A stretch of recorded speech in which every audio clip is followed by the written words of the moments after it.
Tirez sur moi, cria l'homme blessé, ses yeux gris argentés fixés sur le fusil de chasse d'Helena. Le sang s'écoulait à travers son pull en laine coûteux, teignant la neige sous ses bottes d'un rouge cramoisi. Où cachez-vous?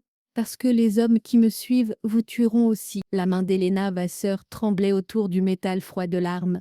Le vent hurait à travers les pins anciens entourant son chalet, apportant avec lui les premiers flocons de neige lourds de ce qui promettait d'être une tempête de montagne brutale. Elle n'avait pas parlé à un autre être humain depuis 5 ans, pas depuis les accusations, pas depuis la mort de ses parents, pas depuis la nuit où elle avait fui Paris avec rien d'autre que les vieux journaux de sa grand-mère et un cœur plein de chagrin. Et maintenant cet étranger se tenait sur son seuil, lui offrant un choix impossible, le tuer ou risquer de mourir à ses côtés. « Qui êtes-vous » parvint-elle à dire, sa voix rouillée par le non-usage, à peine audible par-dessus le hurlement du vent. L'homme vacilla légèrement, sa grande silhouette luttant pour rester debout. Dans la lumière vacillante de sa lampe à pétrole, Helena pouvait voir son visage plus clairement, des pommettes aiguës, une mâchoire forte couverte de barbe naissante, et ses yeux habituels, gris argentés comme du métal fondu. Malgré la douleur qui tordait ses traits, il dégageait une sorte d'autorité brute qui fascinait et effrayait Helena à la fois.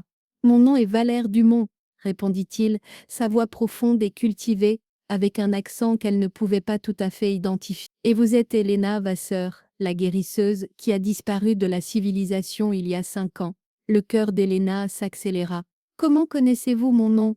Je vous ai cherché, » dit-il simplement. Ses jambes cédèrent, et il tomba sur un genou, s'accrochant au cadre de la porte. « Mais nous pourrons en discuter plus tard. Pour le moment, j'ai besoin de votre aide.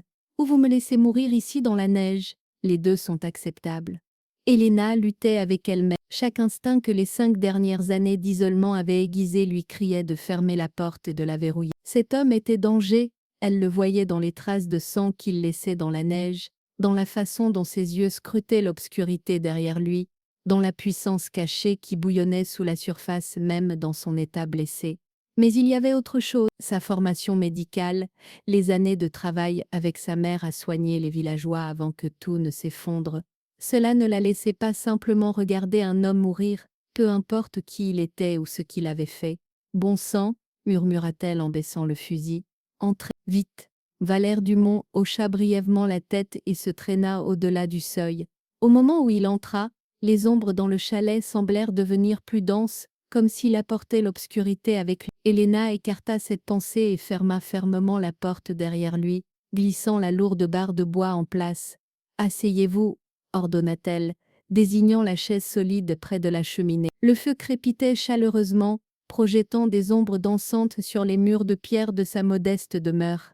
Tandis que Valère se laissait tomber péniblement sur la chaise, Helena commença à rassembler sa trousse médicale d'urgence. Ses mains se déplaçaient automatiquement, rassemblant des linges propres, ses antiseptiques faits maison, une aiguille et du fil. Cela faisait des années qu'elle n'avait pas utilisé ces outils, mais la mémoire musculaire demeurait. « Quelle est la gravité de vos blessures ?» demanda-t-elle, maintenant sa distance professionnelle. « Blessure par balle à l'épaule gauche » répondit Valère, sa voix tendue par la douleur, « plaie profonde au côté droit, et je crois que ma jambe gauche est cassée. » Helena réprima un juron. C'était plus grave qu'elle ne l'avait pensé. « Enlevez votre chemise, je dois voir les blessures. » Avec un effort considérable, Valère parvint à retirer son pull imbibé de sang par-dessus sa tête. Helena eut le souffle coupé involontaire. Son torse était une carte de cicatrices, d'anciennes blessures de couteau, ce qui ressemblait à des impacts de balles, et une ligne longue et déchiquetée qui allait de son épaule gauche à sa hanche droite.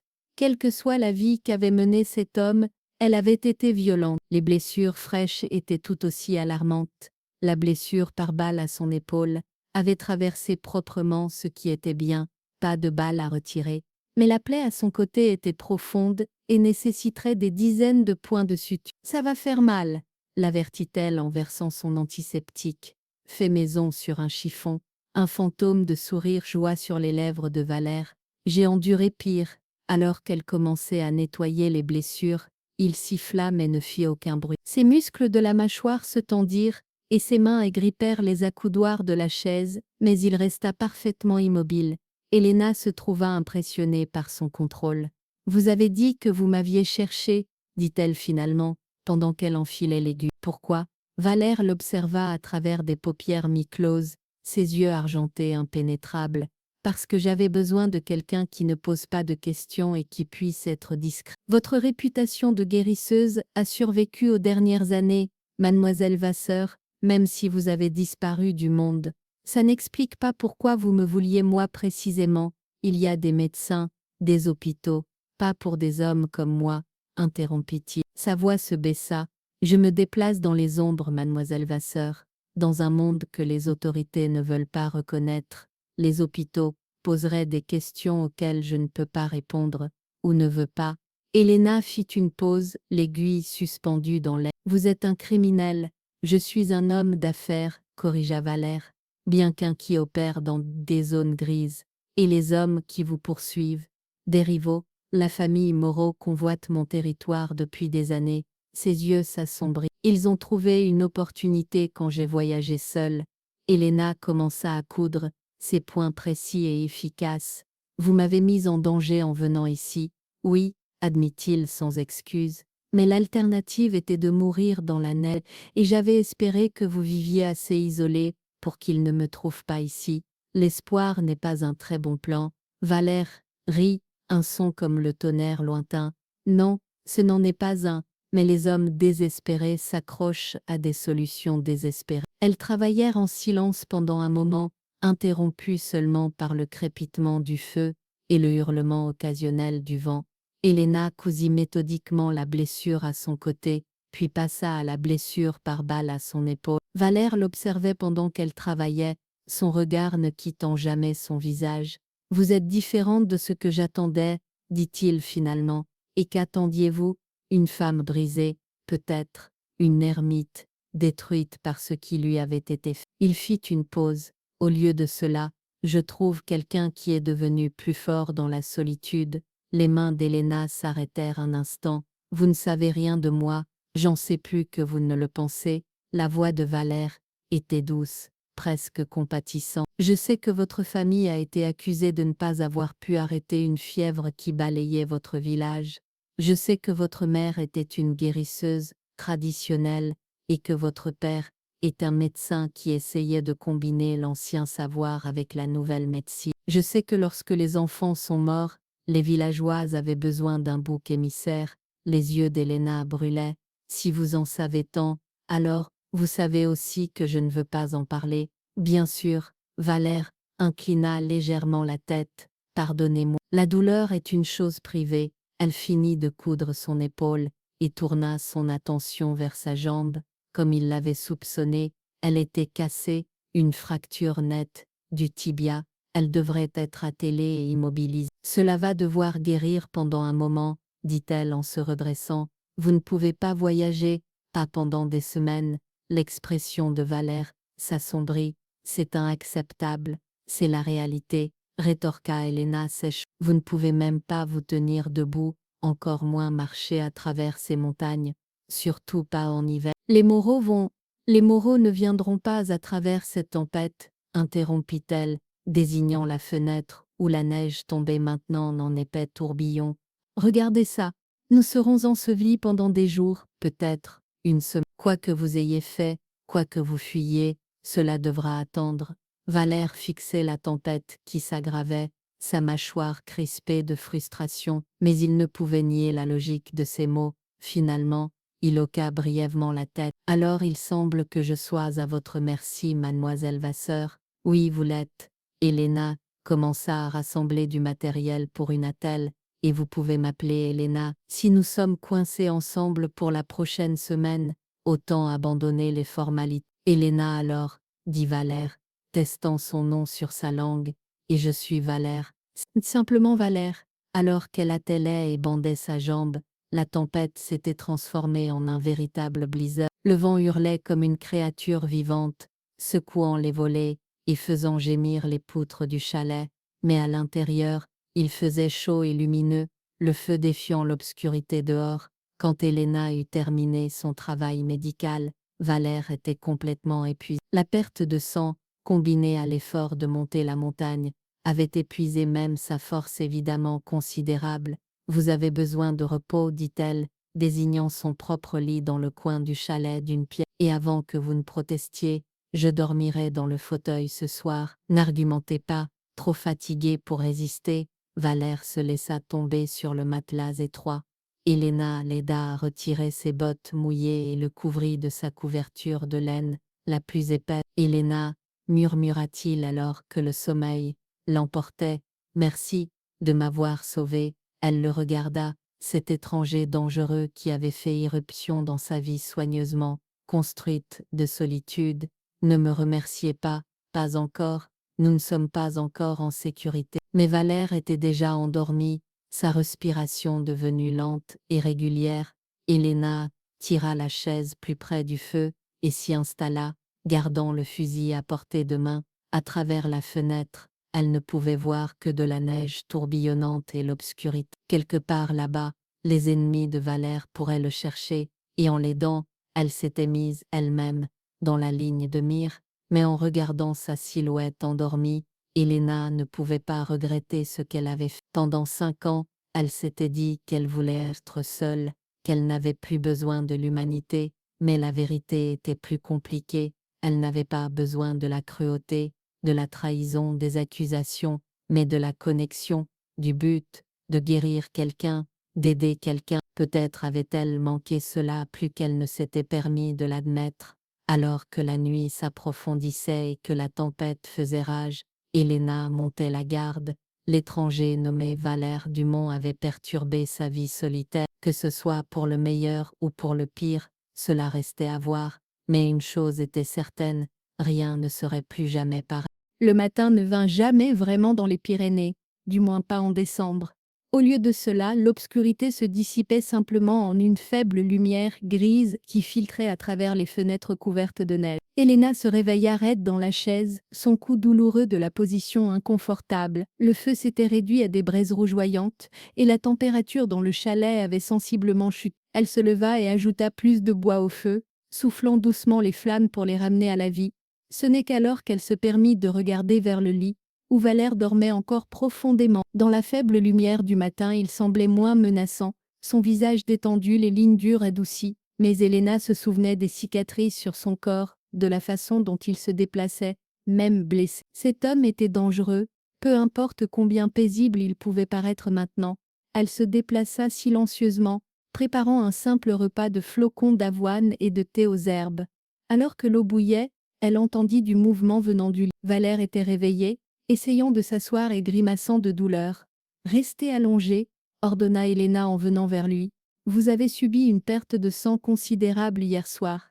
Les mouvements brusques ne feront que vous affaiblir. » « Je dois, » commença Valère, mais sa voix se brisa alors qu'une vague de vertige le prenait manifestement. « Ce que vous devez faire, c'est vous reposer et manger, » interrompit Elena fermement. Elle l'aida à s'adosser contre les oreillers et lui apporta un bol de flocons d'avoine fumant. « Voilà, ce n'est pas grand-chose, mais ça vous donnera des forces. » Valère prit le bol avec un léger hochement de tête. « Vous êtes très déterminée. J'étais étudiante en médecine avant que tout ne s'effondre, » répondit Elena en s'asseyant sur la chaise, près du lit. « Et j'ai travaillé avec ma mère depuis que je pouvais marcher.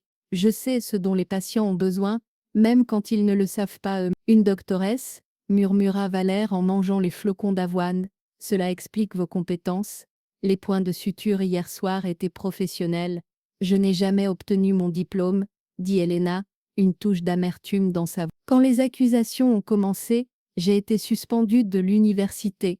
Trop de questions, trop de stigmates. » Valère l'étudia attentivement. « Alors vous avez tout perdu, famille, carrière, votre ancienne vie. » « Oui. » Elena fixait sa propre tasse de thé. « Mais c'était il y a 5 ans. J'ai fait la paix avec ça. » « L'avez-vous fait ?» La question était douce, mais pénétrante. Elena leva les yeux et croisa son regard argenté. « Quelle importance !»« Parce que je reconnais quand quelqu'un se ment à lui-même, » dit Valère doucement. « Vous avez trouvé cette montagne, cet endroit loin du monde. Mais l'isolement n'est pas la même chose que la paix, Elena, c'est juste une autre forme de prison. » Les mots touchèrent un nerf qu'Elena aurait préféré laisser intact. Elle se leva brusquement. « Vous ne me connaissez pas. »« Non, » admit Valère, « mais je reconnais les signes. Quelqu'un qui fuit versus quelqu'un qui se cache, la différence est subtile, mais significative. » Elena se tourna vers la fenêtre, regardant le vide blanc dehors. La tempête s'était calmée pendant la nuit, mais la neige était haute de plusieurs mètres. Ils étaient effectivement coupés du monde extérieur, aucune route n'était praticable, aucun chemin ne pouvait être emprunté. Nous sommes ensevelis, dit-elle, changeant de sujet. Complètement, il faudra des jours avant qu'assez ne fonde pour partir. Combien de jours? Avec cette chute de neige? Au moins une semaine, peut-être plus. Elle se tourna vers lui. Vous avez dit que la famille Moreau vous poursuivait. Viendront-ils par ce temps? L'expression de Valère s'assombrit. Pierre Moreau est tenace, mais même lui ne peut défier l'hiver pyrénéen. Nous avons du temps. Pas beaucoup, mais un peu. Parlez-moi de lui. Helena retourna à sa chaise. Si je suis en danger, je mérite de savoir de qui. Valère resta silencieux un long moment, comme s'il pesait combien révéler. Finalement, il hoqua la tête. Pierre Moreau est à la tête d'une des plus anciennes familles criminelles d'Europe de l'Est. Commença-t-il. Son territoire s'étendait autrefois de Lyon à Marseille. Mais, il y a 15 ans, j'ai commencé à grignoter son empire, lentement d'abord, puis plus rapidement. Maintenant je contrôle la moitié de ce qui était autrefois à lui, et cela fait de vous son plus grand ennemi. Plus que ça, la voix de Valère devint plus dure. Pierre a tué mon père quand j'avais 14 ans, m'a fait regarder, comme une leçon de loyauté, puis elle m'a pris sous son aile, m'a élevé aux côtés de ses propres fils, m'a formé pour devenir ce que mon père avait été, son exécuteur. Helena eut le souffle coupé. Il a tué votre père et ensuite, il a fait de moi son outil, termina Valère, jusqu'à ce que je devienne assez fort pour partir, jusqu'à ce que je devienne assez intelligent pour construire mon propre empire. À 25 ans, j'avais ma propre opération. À 30 ans, je contrôlais la moitié de son territoire. Il ne l'a jamais pardonné. C'est monstrueux. Bienvenue dans mon monde, dit Valère sèchement. Il n'y a pas de héros ici, Helena, seulement des survivants et des morts. Helena secoua la tête, essayant de traiter tout cela. Pourquoi m'avoir dit cela? Parce que vous méritez la vérité, et parce que, il fit une pause, parce que je vous ai entraîné dans tout ça. Le moins que je puisse faire est d'être honnête. Les heures passèrent lentement. Helena vérifiait les blessures de Valère. Pas d'infection, ce qui était bon signe. Sa constitution était remarquable. Les blessures qui auraient mis un homme normal hors combat pendant des jours semblaient seulement le ralentir. Vous guérissez vite, remarqua-t-elle en changeant ses pansements. Bon gène, répondit Valère avec un demi-sourire. Et des années de pratique à être blessé. Ce n'est pas drôle. Non, admit-il, l'humour s'estompant. Mais, parfois l'humour est tout ce qu'on a. Cet après-midi-là, alors que la faible lumière commençait déjà à s'estomper, Helena entendit quelque chose qui glaça son sang, des aboiements de chiens au loin, portés par le vent. Elle se figea, écoutant intensément. Valère remarqua immédiatement sa réaction. Qu'est-ce qu'il y a? Des chiens, murmura-t-elle. J'entends des chiens. Toute la posture de Valère changea, son corps se raidissant malgré ses blessures. À quelle distance? Difficile à dire dans la neige, peut-être 2 kilomètres, peut-être moins. Moins, merde. Valère essaya de se lever mais retomba immédiatement. Nous devons, vous ne pouvez pas marcher, dit Helena sèchement. Votre jambe n'a pas d'importance si nous sommes tous les deux morts. La voix de Valère était dure d'urgence. Helena, si ce sont les hommes de Moreau, et qu'ils nous trouvent ici, alors nous nous cachons, interrompit Helena, son esprit fonctionnant déjà. Il y a une cave sous le chalet, ma grand-mère l'a construite pendant la guerre. Elle est petite, mais elle pourrait nous accueillir tous les deux. Valère hocha la tête. Montrez-moi. Helena tira le tapis dans le coin et révéla une trappe. Elle l'ouvrit, révélant un escalier étroit descendant dans l'obscurité. La cave était minuscule, à peine plus qu'un trou dans le sol, mais elle était sèche et cachait des regards indiscrets. Nous devons effacer tous les signes que quelqu'un était ici, dit Helena rapidement, commençant à rassembler les bandages ensanglantés de Valère. Nous laissons le feu allumé, c'est normal pour quelqu'un qui vit ici seul, mais tout le reste, je comprends. Valère commença à aider, se déplaçant malgré la douleur. Ensemble, ils effacèrent toute trace de sa présence. Les aboiements de chiens devenaient plus forts. Ils étaient plus proches, beaucoup plus proches. En bas, maintenant ordonna Helena, elle aida Valère à descendre les marches étroites, son poids s'appuyant sur elle. Une fois qu'ils étaient tous les deux dans la cave, elle tira la trappe au-dessus d'eux et replaça le tapis par-dessus. Avec un peu de chance, ce serait suffisant. L'obscurité dans la cave était totale, étouffante. Elena pouvait entendre Valère respirer à côté d'elle, pouvait sentir la chaleur de son corps dans l'espace confiné. Ils restèrent tous les deux absolument immobiles, écoutant des pas, de lourdes bottes piétinant dans la neige au-dessus d'eux. Puis des voix, au moins 3 hommes, parlant en français avec un accent provençal. Le chalet est habité, dit l'un, de la fumée sort de la cheminée. Vérifiez-le, ordonna une autre voix, plus profonde et plus autoritaire. Dumont pourrait avoir cherché refuge ici. Elena sentit Valère se raidir à côté d'elle, mais il ne fit aucun bruit. Ils entendirent la porte de son chalet s'ouvrir violemment, l'intrusion soudaine d'air froid, des pas sur le plancher de bois au-dessus de leur tête. Juste une pièce, dit un des hommes, un lit, une chaise, on dirait que quelqu'un vit ici, mais seul, fouillez partout, ordonna la voix profonde, les armoires sous le lit, partout. Des minutes interminables passèrent pendant que les hommes fouillaient le minuscule. Elena retenait son souffle, son cœur battant si fort qu'elle était sûre qu'il pourrait l'entendre. La main de Valère trouva la sienne dans l'obscurité, et la pressa, pas romantiquement, mais comme une communication silencieuse. Restez immobile, restez calme, dit finalement un des hommes. Si Dumont était ici, il est parti depuis longtemps. Ou mort dans la neige, ajouta un autre, avec ce froid, avec ces blessures, Pierre veut une confirmation, interrompit la voix profonde, pas d'hypothèse. Nous continuons la recherche, les pas s'éloignèrent, la porte se ferma, mais Elena et Valère restèrent immobiles, pendant encore 1 heure complète, attendant d'être sûrs que les hommes étaient vraiment partis. Finalement, Valère murmura, « Je crois qu'ils sont partis ». Elena poussa la trappe vers le haut, jeta un coup d'œil prudent dehors. Le chalet était vide, bien qu'il ait manifestement été fouillé, mais les hommes étaient partis. Ils s'aidèrent mutuellement à sortir de la cave, tous deux tremblants d'adrénaline épuisés. Valère se laissa lourdement tomber sur la chaise, son visage pâle d'effort. « C'était trop près », dit Elena d'une voix tremblante. « Oui ». Valère la regarda, quelque chose comme de l'admiration dans ses yeux argentés. « Vous avez bien réagi. » Une réflexion rapide nous a tous les deux sauvés. Elena s'effondra sur le sol à côté de la chaise, soudainement trop épuisée pour se tenir debout. Ils vont revenir, n'est-ce pas? Probablement, mais pas aujourd'hui. Et maintenant ils savent que ce chalet est habité, mais semble vide. Ils vont se concentrer sur d'autres zones. Il fit une pause. Ça nous achète du temps, pas beaucoup, mais un peu. Ils restèrent assis en silence, le seul son étant le crépitement du feu et leur propre respiration. La proximité de la mort avait déplacé quelque chose entre eux, une reconnaissance tacite, que leur destin était maintenant entrelacé, qu'ils le veuillent ou non. « Valère, dit finalement Elena, si nous survivons à cela, si vous êtes guéri et que ces hommes sont partis. » Et ensuite, il la regarda longuement avant de répondre. « Alors, vous aurez un choix.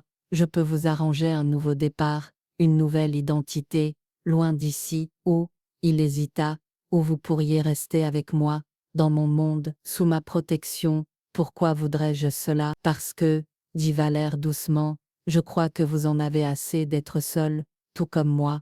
Elena n'avait pas de réponse à cela, pas alors, mais alors que la nuit tombait et qu'ils trouvaient tous les deux à nouveau un repos inconfortable, elle savait qu'il avait raison. La solitude qu'elle avait autrefois prise comme protection était devenue une prison, et cet homme dangereux et couvert de cicatrices pourrait bien être la clé pour la libérer. Les 3 jours suivants passèrent dans un rythme étrange. La neige restait haute, les isolant complètement du monde extérieur. Elena passait ses matins à soigner les blessures de Valère, changeant ses pansements et constatant avec soulagement qu'aucune infection ne se développait. Sa guérison était vraiment remarquable. La blessure par balle commençait déjà à se refermer, et la plaie profonde à son côté, qui aurait dû prendre des semaines, montrait des signes d'amélioration significative après seulement quelques jours. « Vous n'êtes pas un homme normal », remarqua Elena le 4e matin en examinant son épaule. « Personne ne guérit aussi vite. » Valère sourit faiblement. « Je vous l'ai dit, bon gène, et des années de nécessité. Mon corps a appris à se réparer rapidement, ou je serais mort depuis longtemps. C'est plus que de l'adaptation. » Elena fronça les sourcils. C'est presque surnaturel.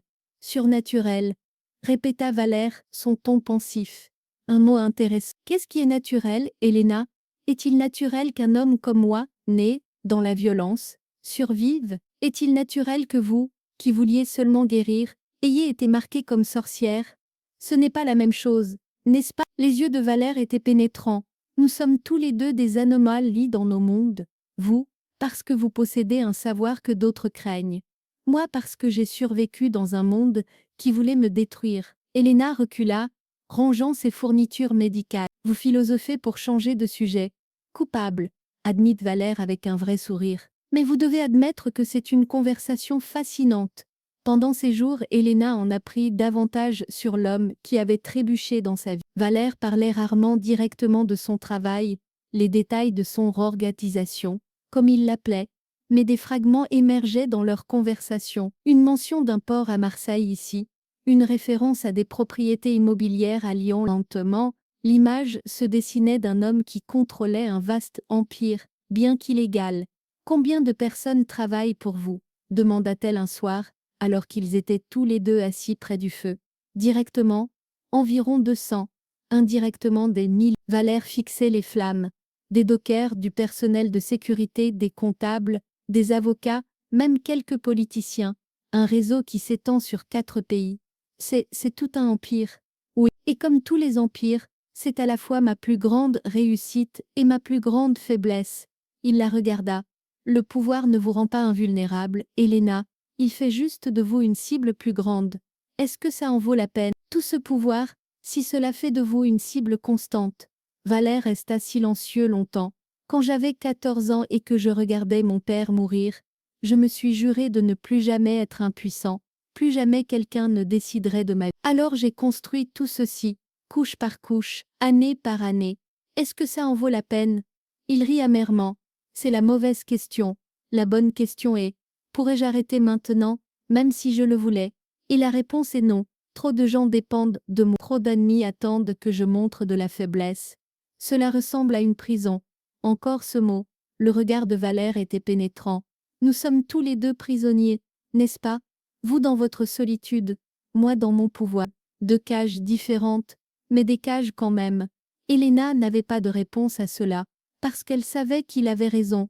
La réalisation était inconfortable, indéniable. Le 5e jour, Valère pouvait se tenir debout et faire quelques pas avec l'aide d'une béquille improvisée. Sa détermination était impressionnante, mais aussi obstinée. Helena devait l'empêcher plusieurs fois de trop en faire. « Vous allez défaire votre guérison si vous ne ralentissez pas », l'avertit-elle, après l'avoir surpris en train d'essayer de marcher seul jusqu'à la fenêtre. « Je dois retrouver mes forces », argumenta Valère. « Nous ne pouvons pas rester ici pour toujours, et si les hommes de Moreau reviennent? S'ils reviennent, vous ne serez en aucun état de vous battre, jambes cassées ou pas, interrompit Helena. Votre meilleure défense en ce moment est la guérison. Laissez votre corps faire son travail. Valère soupira mais céda. Vous êtes une infirmière stricte? Je suis une infirmière efficace, corrigea Helena. Il y a une différence. Ce soir-là, pendant qu'ils mangeaient leur simple dîner de ragoût et de pain, Valère brisa le silence avec une question inattendue. Pourquoi êtes-vous vraiment ici, Helena? Et ne me dites pas que c'est seulement à cause des accusations. Les gens fuient la société pour de nombreuses raisons. Quelle est la vôtre? La main d'Helena s'arrêta en chemin vers sa bouche. Elle reposa lentement sa cuillère. C'est une question personnelle. Nous avons passé les 5 derniers jours ensemble dans une pièce de la taille d'une cellule. Je pense que nous avons dépassé personnel. Il avait raison, et peut-être était-il temps de dire à quelqu'un la vérité, toute la vérité. Quand la fièvre a balayé notre village, commença lentement Helena, mes parents travaillaient jour et nuit. Ma mère utilisait des remèdes traditionnels, des herbes, des teintures, des choses transmises depuis des générations. Mon père utilisait la médecine moderne, des antibiotiques, des fluides intraveineux, tout ce que la science avait à offrir. Mais rien ne fonctionnait. La fièvre était trop agressive, trop rapide. Elle fit une pause, rassemblant ses pensées. Valère attendait patiemment, n'interrompant pas. 12 personnes sont mortes, 10 adultes et 2 enfants. Les villageois étaient dévastés, en colère, cherchant quelqu'un à blâmer. Et les guérisseurs traditionnels, nous avons toujours été des cibles faciles. Les rumeurs ont commencé lentement. Peut-être que les vasseurs l'ont causé. Peut-être que c'est une malédiction, peut-être qu'ils sont des sorciers. Les gens craignent ce qu'ils ne comprennent pas, dit Valère doucement. Et la peur se transforme en haine, et la haine se transforme en violence. La voix d'Helena devint plus rauque. Une nuit, ils sont venus à notre clinique. Un groupe d'hommes du village, poussés par la colère et la vodka. Ils ont brisé les fenêtres, peint les murs avec des choses horribles. Mon père a essayé de leur parler, de les calmer. Ils l'ont battu, si gravement qu'il a dû aller à l'hôpital. La mâchoire de Valère se crispa, mais il ne dit rien. Après cette nuit, les menaces ont peint. L'université m'a suspendu, disant que ma connexion avec des pratiques controversées nuirait à leur réputation. Mes parents ont perdu leur licence, tous les deux. Le conseil médical les a accusés de négligence. En 2 mois, nous avions tout perdu, et ensuite, ils sont morts. La voix d'Helena se brisa. Un accident de voiture, a dit la police. Perte de contrôle sur une route mouillée. Mais le câble de frein avait été coupé. Je l'ai examiné moi-même avant qu'il n'emporte la voiture. Ce n'était pas un accident, Valère, c'était un meurtre. L'expression de Valère s'assombrit. La police a enquêté, ils se sont moqués de moi. On dit que j'étais paranoïaque, traumatisée. On dit qu'un accident de voiture était un accident de voiture, rien de plus. Helena essuya rageusement des larmes qu'elle ne voulait pas verser.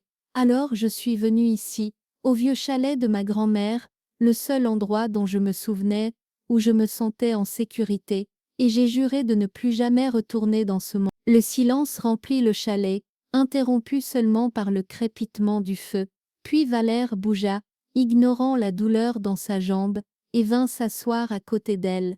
Il prit sa main, son toucher étonnamment doux pour un homme qui avait vu tant de violence. « Helena, dit-il, sa voix ferme, si vous le voulez, je découvrirai qui a tué vos parents. Mon organisation a des ressources, des connexions. Je peux trouver la vérité. » Elle le regarda, choquée. « Pourquoi feriez-vous cela ? » « Parce que personne n'a le droit de s'en tirer avec un meurtre. Et parce que vous m'avez sauvé la vie. C'est le moins que je puisse faire.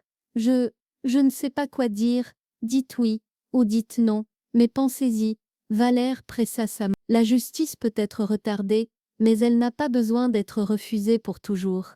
Helena hocha lentement la tête, trop submergée pour parler. Pendant 5 ans, elle avait supposé que les responsables de la mort de ses parents ne seraient jamais tenus pour responsables. Mais maintenant il y avait une possibilité. « Merci, murmura-t-elle finalement. « Remerciez-moi quand ce sera fait, » répondit Valère. Les 2 jours suivants passèrent plus rapidement. La mobilité de Valère s'améliorait considérablement. Il pouvait maintenant marcher avec un soutien minimal, bien que les longues distances soient encore impossibles.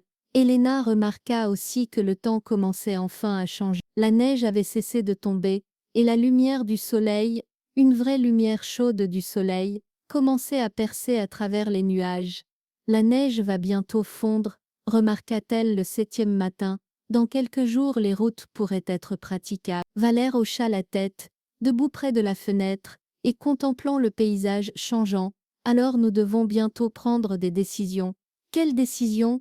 Il se tourna vers elle. « Je ne peux pas rester ici pour toujours. Mon organisation a besoin de leadership, et plus je suis absent, plus je donne d'opportunités à Moreau de se consolider. Je dois retourner à Lyon. » « Bien sûr, » dit Helena, essayant d'ignorer l'étrange déception qu'elle ressent. « Quand vous serez assez fort pour voyager, je veux que vous veniez avec moi. » Les mots restèrent suspendus dans l'air entre eux. Helena le fixa, sûre qu'elle avait mal compris. « Quoi ? Vous avez ici des compétences, des connaissances qui sont gaspillées. Dans mon organisation, vous pourriez avoir une vraie clinique, du vrai équipement. Vous pourriez aider des gens, beaucoup de gens qui existent en dehors du système médical traditionnel. Vous m'offrez un travail, dans votre empire criminel, je vous offre un but, corrigea Valère, et une protection, et la chance d'utiliser vos compétences pour quelque chose au-delà de la simple survie. » Helena secoua la tête, submergée. « C'est fou. » Laisse. Les yeux argentés de Valère tenaient les siens. Plus fou que de rester ici seul, année après année à s'estomper. Plus fou que de gaspiller votre potentiel parce que la société vous a mal jugé. Vous me connaissez à peine. Je vous connais assez bien, dit Valère doucement. Je vois comment vous gérez les blessures, le soin, la précision. J'entends comment vous parlez de médecine. La passion est toujours là, Elena. Peu importe combien vous essayez de l'enterrer. Vous n'appartenez pas ici, seul sur cette montagne. Vous appartenez à un monde où vos dons peuvent être appréciés. Et votre monde est cela, un monde de criminels et de violence. C'est un monde qui est honnête sur sa nature, répondit Valère. Plus honnête que la société qui vous a trahi. Dans mon monde, si quelqu'un vous menace, il l'admet, il ne le cache pas derrière la vertu et la fausse justice. Elena se détourna, son esprit tournant à toute vitesse. Une partie d'elle voulait refuser immédiatement, fuir dans la sécurité de son isolement, mais une partie qu'elle avait essayé de supprimer pendant 5 ans, murmurait différemment. Il a raison, tu ne vis pas ta vie ici, tu attends juste qu'elle se termine. J'ai besoin de temps pour réfléchir, dit-elle finalement. Bien sûr, Valère recula, lui donnant de l'espace. Mais pensez vite, une fois que les routes seront dégagées, je dois partir, et si les hommes de Moreau reviennent pendant que je suis parti? Ils n'avaient pas besoin de finir la phrase. Tous les deux savaient ce qui se passerait. Elena serait un témoin, une affaire non réglée, et la famille Moreau avait déjà montré qu'elle ne laissait pas d'affaires non réglées. Ce soir-là, alors que Valère dorma, Elena se tenait près de la fenêtre, contemplant la couverture de neige éclairée par la lune. Les montagnes qui avaient autrefois été son sanctuaire semblaient soudainement comme des murs de prison, tout homme Valère l'avait dit. 5 ans qu'elle avait passé ici, se disant qu'elle était libre, mais elle n'avait jamais été libre, elle avait juste été seule, et la solitude, réalisait-elle maintenant, était la forme la plus cruelle de captivité. Ses pensées se tournèrent vers l'offre de Valère, une clinique, du vrai équipement, la chance de pratiquer à nouveau la médecine, non pas cachée, mais ouvertement. Oui, ce serait dans un monde d'ombre, mais était-ce vraiment pire que cet exil auto-imposé? Et puis il y avait Valère lui-même. En seulement une semaine, il était passé d'un étranger ensanglanté à… Quoi? Pas un ami, pas exactement, mais quelqu'un qui la comprenait d'une manière que personne n'avait fait depuis des années, quelqu'un qui voyait en elle, plus que la fille maudite de guérisseur accusé. Il voyait sa force, son potentiel, la personne qu'elle pourrait être si elle arrêtait de se cacher. Tu ne peux pas dormir? La voix de Valère la fit se retourner. Il était réveillé appuyé sur un coude, l'observant à travers l'obscurité. Trop de choses auxquelles penser, admit-elle. À propos de mon offre, entre autres. Léna retourna à sa chaise, s'assit. Valère, si je viens avec vous, qu'est-ce que cela signifierait? Exactement? Il s'assit, c'est très sérieux. Cela signifierait faire partie de mon organisation. Vous seriez sous ma protection, ce qui signifie que personne ne peut vous toucher sans passer par moi. Vous auriez votre propre clinique, probablement dans l'un des bâtiments que je possède dans la vieille ville de Lyon. Vous traiteriez mes gens? Oui, mais aussi d'autres. Il y en a beaucoup dans la ville qui ne peuvent pas, ou ne veulent pas aller à l'hôpital, des immigrants illégaux, des criminels. Oui, mais aussi juste des gens pauvres, qui ne peuvent pas se permettre les soins de santé, des sans-abri, des prostituées, ce que la sotier oublie. Sa voix se fit plus douce. Vous feriez une différence, Elena, une vraie différence. Et que voudriez-vous en retour? Et peut-être votre compagnie. C'est solitaire au sommet d'un empire. Avoir quelqu'un qui comprend, quelqu'un avec qui parler qui n'est pas juste une ressource ou un rival. Il sourit de travers, ce serait précieux.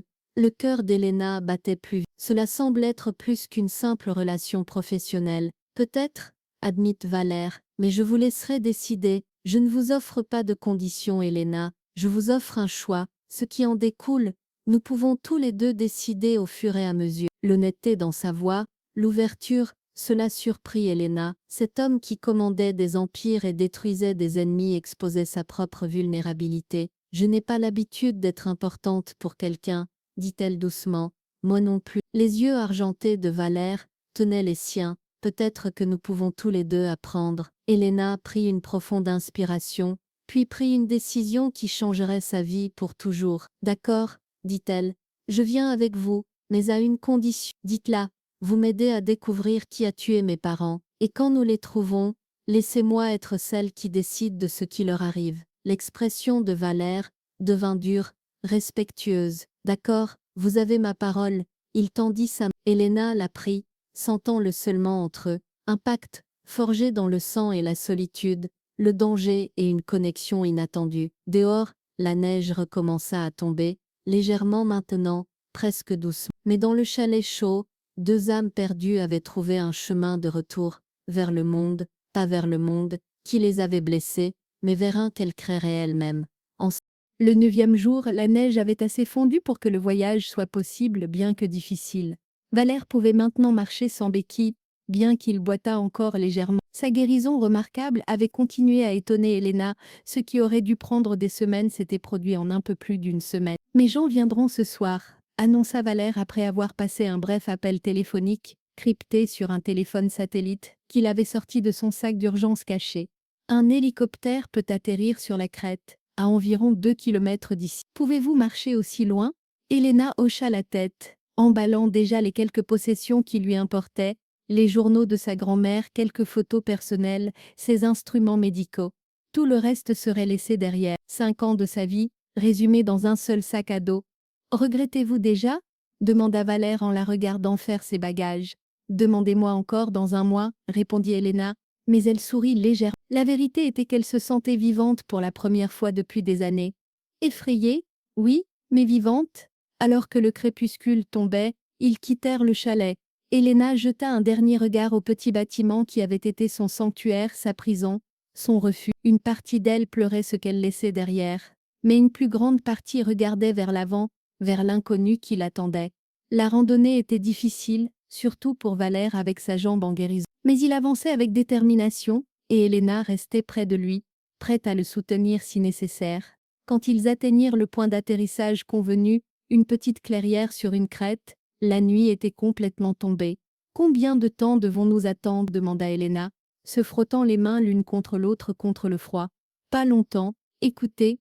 Au loin à peine audible par-dessus le vent, vint le wep-wep rythmique des rotors d'hélicoptères. Le son se rapprocha, jusqu'à ce qu'un hélicoptère hors plane au-dessus d'eux, son projecteur illuminant la clairière. L'hélicoptère atterrit avec une habileté précise. Immédiatement, une femme aux cheveux blancs comme neige sauta dehors, suivie d'un grand homme aux yeux en bleu. Helena reconnut immédiatement le type, garde du corps, hautement entraîné, mortellement efficace. « Monsieur Dumont !» cria la femme par-dessus le bruit des rotors. « Dieu merci, nous étions inquiets. »« Je vais bien, Lydie, » interrompit Valère. « Grâce à cette femme. » Il posa une main sur l'épaule d'Helena. « Voici Helena Vasseur. Elle viendra avec nous à Lyon. » Les yeux de Lydie s'écarquillèrent légèrement de surprise, mais elle hocha professionnellement la tête. « Bien sûr, bienvenue mademoiselle Vasseur. » Le voyage vers Lyon passa dans un flou. Helena n'avait jamais été dans un hélicoptère auparavant, et l'expérience était à la fois terrifiante et exaltante. Sous eux, les Pyrénées s'étendaient, infinies et majestueuses dans la lumière de la lune. Valère passa la majeure partie du vol en conversation sérieuse avec Lydie et l'autre homme, qu'il présenta comme Dominique. Il parlait en termes codés de territoire et de consolidation et de la situation morale. Helena comprit assez pour réaliser que l'absence de Valère avait fait des vagues, à la fois au sein de son organisation et parmi ses ennemis. « Pierre pense que vous êtes mort, » dit Dominique à un moment donné. Il l'a déclaré publiquement hier. A affirmé que ces hommes vous avaient trouvé dans la neige, morts de vos blessures. Un sourire froid joua sur les lèvres de Valère. « Excellent, laissez-le le croire. Cela nous donne un avantage, et quand il découvrira la vérité, il la découvrira quand je serai prêt à ce qu'il la sache. Pas avant. » Ils atterrirent sur le toit d'un élégant bâtiment dans la vieille ville de Lyon, peu après minuit. Helena n'avait pas vu la ville depuis 5 ans, et les changements étaient à couper le souffle, de nouveaux bâtiments, des rues rénovées, un sentiment de modernité mêlé de charme historique. Valère la conduisit à travers une suite penthouse privée qui occupait le dernier étage du bâtiment. L'espace était luxueux mais pas ostentatoire, tout en bois sombre, meubles en cuir, et grandes fenêtres donnant sur les lumières de la ville. « C'est chez moi ?» dit simplement Valère. « Vous pouvez rester ici jusqu'à ce que nous ayons arrangé votre propre logement. »« Je ne peux pas, » commença Helena, submergée. « Vous pouvez et vous le ferez, » interrompit doucement Valère. « Il y a 3 chambres d'amis. Prenez votre choix. Demain nous discuterons de l'installation de votre clinique. » Lydie s'avança. « Venez mademoiselle Vasseur, je vais vous montrer où tout se trouve. » Dans les heures qui suivirent, Lydie guida Helena à travers le penthouse, lui montrant la cuisine entièrement approvisionnée, les salles de bain luxueuses avec du marbre et de l'or, et les chambres d'amis, chacune plus grande que tout son chalet de montagne. Elena choisit la plus petite, non pas parce qu'elle était petite, mais parce qu'elle semblait la plus confortable. Monsieur Dumont n'a jamais amené personne ici, remarqua Lydie de façon désinvolte, en aidant Elena à s'installer. Pas pendant toutes les années où j'ai travaillé pour lui. Je suis un cas spécial, dit Elena avec incertitude. Vous l'êtes en effet, le regard de Lydie était perspicace. Il vous fait confiance. C'est très rare. Après le départ de Lydie, Elena resta longtemps près de la fenêtre, regardant Lyon. Quelque part là-bas se trouvaient les gens qui avaient tué ses parents. Quelque part là-bas se trouvaient les restes de son ancienne vie. Mais elle n'était plus la même femme effrayée qui avait fui il y a 5 ans. Elle avait survécu, elle s'était adaptée. Et maintenant, avec les ressources de Valère derrière elle, elle trouverait des réponses. Et peut-être la justice. Les 2 semaines suivantes passèrent dans un tourbillon d'activités. Valère tint parole et installa une clinique médicale entièrement équipée pour Elena dans l'un de ses bâtiments, pas dans le penthouse, mais dans un endroit plus discret dans un quartier ouvrier, où les gens qui auraient besoin de ses services se sentiraient à l'aise de venir. La clinique était mieux équipée qu'Elena n'avait jamais osé rêver, des équipements de diagnostic modernes, une installation chirurgicale complète, une zone de pharmacie avec des produits pharmaceutiques modernes et des remèdes à base de plantes traditionnelles. Valère n'avait rien négligé. C'est incroyable, dit Elena lors de sa première inspection. Cela a dû coûter une fortune. Considérez cela comme un investissement, répondit Valère. Une main-d'œuvre en bonne santé est une main-d'œuvre productive. En plus, il hésita. Cela me rend heureux de vous voir heureuse. L'aveu si simplement énoncé fit battre le cœur d'Elena. Leur relation s'était approfondie au cours de ces semaines, rien de romantique. Pas encore, mais une intimité qui allait au-delà de la simple amitié. Ils dînaient ensemble, discutaient de tout, de la médecine à la philosophie, en passant par la politique complexe du monde de Valère. Elena commença à voir des patients, d'abord seulement quelques-uns, puis davantage à mesure que la nouvelle se répand. Un docker avec une blessure infectée. Une femme enceinte qui n'avait pas de papier et avait trop peur pour aller à l'hôpital. Un homme âgé atteint de diabète qui ne pouvait pas se permettre ses médicaments. Chaque patient rappelait à Elena pourquoi elle avait étudié la médecine en premier lieu, pas pour l'argent ou le prestige, mais pour aider, guérir, faire une différence. Vous vous épanouissez ici, remarqua Valère un soir, alors qu'ils dînaient ensemble dans le penthouse. Je peux le voir dans vos yeux. Je me sens utile, admit Elena. Pour la première fois depuis des années, j'ai l'impression que ma vie a un but. Elle en a toujours eu un. Vous deviez juste trouver les bonnes circonstances pour l'exprimer. Leur conversation tournait souvent autour du travail de Valère, bien qu'il soit prudent de ne pas l'accabler de détails qui pourraient la mettre en danger. Mais Elena apprit à lire entre les lignes. Les réunions d'affaires étaient des négociations avec des factions rivales. La consolidation des ressources signifiait la prise de contrôle de l'ancien territoire de Moreau. Les solutions diplomatiques signifiaient parfois des menaces, parfois des pots de vin, occasionnellement de la violence. Cela ne vous dérange-t-il pas, lui demanda Valère une fois. De savoir ce que je fais, qui je suis, Elena réfléchit soigneusement avant de répondre. Cela devrait me déranger, et certaines parties le font.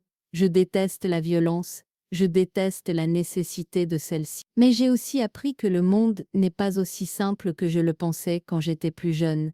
Il n'y a pas de méchants et de héros clairs. Seulement des gens qui prennent des décisions, du mieux qu'ils peuvent, avec les informations qu'ils ont. C'est une perspective très sage. Ô cynique, dit Elena avec un demi-sourire. Je ne suis pas encore sûre. Une percée vint la 3e semaine.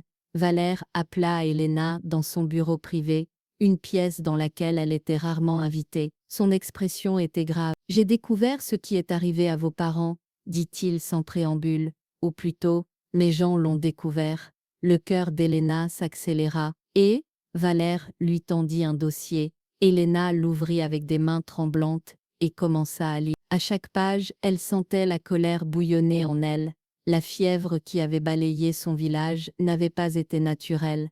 Elle avait été délibérément introduite par un guérisseur rival qui voulait s'emparer du territoire dévasté. Quand les méthodes traditionnelles échoueraient, la communauté se tournerait vers la médecine moderne et ferait faillite aux vasseurs.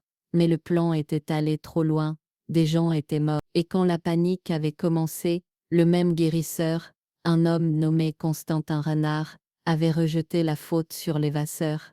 Il avait commencé les rumeurs, monté le village, même organisé l'attaque contre la clinique. Et quand cela n'avait pas suffi, il avait tué ses parents, l'avait fait passer pour un accident, s'assurant qu'il n'y avait pas de témoins, pas de concurrence. Où est-il maintenant? La voix d'Helena était dangereusement calme. Il vit à Grenoble, dirigeant une pratique privée très réussie, répondit Valère. Il a profité de la réputation de votre famille, reprit beaucoup de leurs anciens patients. Les mains d'Helena se serrèrent en poing. Je veux le voir. Je pensais que vous diriez cela. Valère se leva. Dominique a déjà tout arrangé. Nous pouvons y aller demain si vous êtes prête. Je suis prête. Le trajet jusqu'à Grenoble dura 3 heures. Helena passa le temps en silence, fixant par la fenêtre du SUV noir, son esprit un tourbillon d'émotions, de la colère, naturellement, mais aussi autre chose, un désir froid et calculé de justice. Ils trouvèrent Constantin Renard dans sa clinique, exactement comme Valère l'avait prédit. C'était un homme dans la cinquantaine, prospère et satisfait de lui-même. Son visage devint pâle quand Valère, Dominique et Helena entrèrent dans son bureau. Qui êtes-vous? Bégaya-t-il. C'est un bureau privé. Connaissez-vous cette femme? Interrompit Valère, pointant vers Helena. Les yeux de Constantin s'écarquillèrent de reconnaissance et de peur. Non, ne mentez pas, dit Helena froidement, s'avançant. Vous me connaissez, vous connaissiez mes parents, et vous les avez tués. C'est ridicule. Je n'ai rien. Nous avons des preuves, interrompit Valère doucement, des témoins, de la paperasse, assez pour vous mettre en prison pour le reste de votre vie. Constantin s'effondra, son arrogance s'évaporant. S'il vous plaît, vous ne comprenez pas, ce n'était pas censé aller aussi loin. Je voulais juste un peu d'affaires, c'est tout. Mais ensuite les gens sont morts, et j'ai paniqué.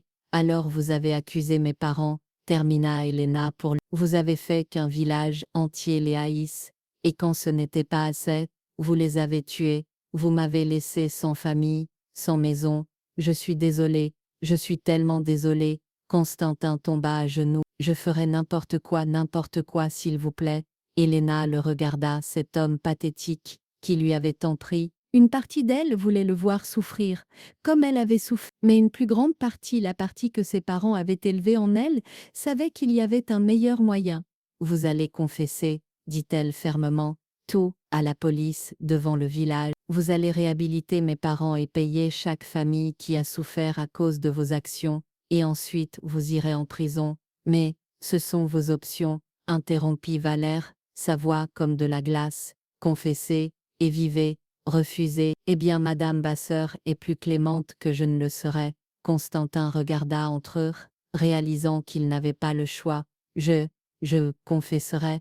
Bien. Helena se détourna soudainement épuisée. Assurez-vous que cela arrive Valère. J'en ai fini ici. Alors qu'il quittait le bâtiment, Valère posa une main sur l'épaule d'Helena. Vous lui avez montré de la miséricorde, même s'il n'en méritait aucune. Mes parents l'auraient voulu ainsi, répondit doucement Helena. Ils croyaient en la justice, pas en la vengeance. Je leur dois de faire de même. Vous êtes une femme remarquable, Helena Vasseur.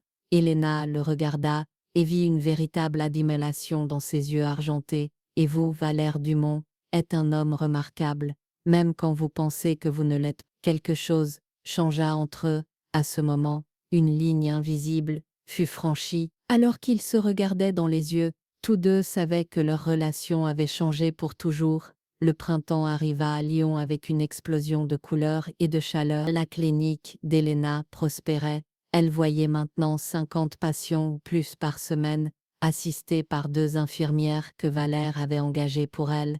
Constantin Renard était en prison en attente de son procès, et le nom Vasseur avait été réhabilité dans le village. Mais le plus grand changement était personnel. Helena et Valère n'étaient plus seulement des alliés ou des amis, ils étaient partenaires dans tous les sens du terme. Ils vivaient ensemble dans le penthouse, partageaient leur vie, leurs rêves, leurs peurs. Ce soir-là, ils se tenaient sur le balcon surplombant la ville, les bras de Valère autour de la taille d'Helena par derrière. « Regrettez-vous déjà d'avoir quitté les montagnes ?» demanda-t-il doucement. Helena se pencha dans son étreinte chaque jour. Et puis je me souviens de ce que j'ai trouvé ici, et le regret passe. Et qu'avez-vous trouvé? Un but, un sens. Elle se retourna dans ses bras.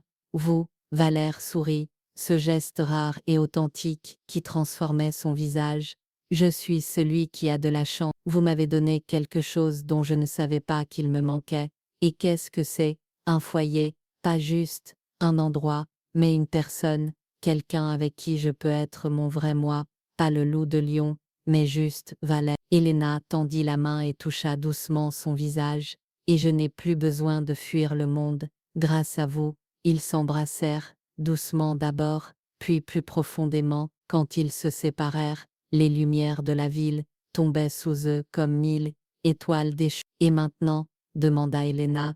Maintenant, dit Valère, nous vivons, nous construisons quelque chose qui est plus que de la simple survie, quelque chose qui vaut la peine d'être protégé. Un avenir, murmura Helena. Notre avenir, corrigea Valère. Et alors que la nuit tombait sur Lyon, deux âmes autrefois solitaires se tenaient ensemble, contemplant les possibilités infinies qui s'étendaient devant elles. Elles avaient survécu à l'obscurité, à la trahison, à la paix. Elles s'étaient trouvées l'une l'autre dans les circonstances les plus improbables, et maintenant, enfin, elles étaient toutes les deux rentrées à la maison.